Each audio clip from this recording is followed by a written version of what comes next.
All right, this is my sweet potato hash recipe. So with 2 pounds of sausage, about 18 eggs in this doubled recipe, there's a ton of protein.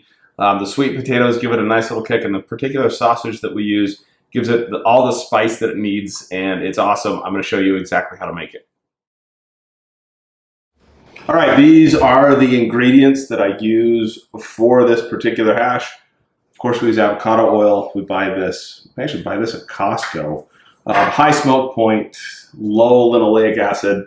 So we really like to cook with avocado quite a bit. So what I'm going to do is I'm going to start by chopping two small onions.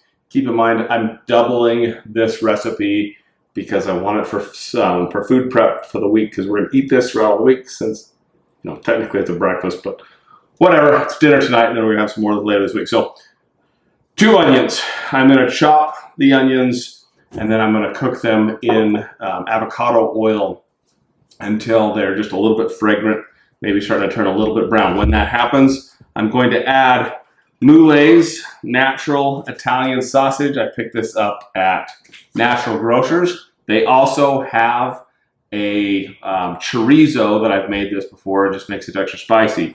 But with the spices that are in this sausage, there is no need to add salt and pepper. These are going to give it plenty of flavor. So I'm going to cook that. Once the onions are cooked, I'm going to toss the sausage in, get it nice and browned, and then I'm going to take it out, but I'm going to leave the grease in the pan. At that point, I'm going to take these 2 sweet potatoes, but I'm going to shred these sweet potatoes in my food processor and cook them like hash browns. So I've removed the sausage and the onions.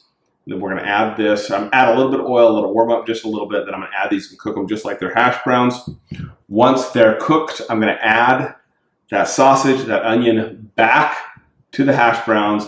I'm going to let that mixture warm up, and then we're going to add 2 dozen of these free-range chicken eggs, and we're going to scramble that all together. And when that's done, you get the magic that's known as this recipe. So can you use regular potatoes and do this with regular hash browns?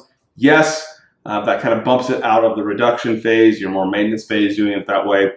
But there are some variations that you could do, and it still tastes pretty awesome. So let's cook it. Boom, there it is, finished product. We topped it with a little bit of avocado. The only thing left to do is to eat it. The fennels from the sausage give it an awesome flavor. So make it and enjoy it. It serves a ton. It saves perfectly. So enjoy.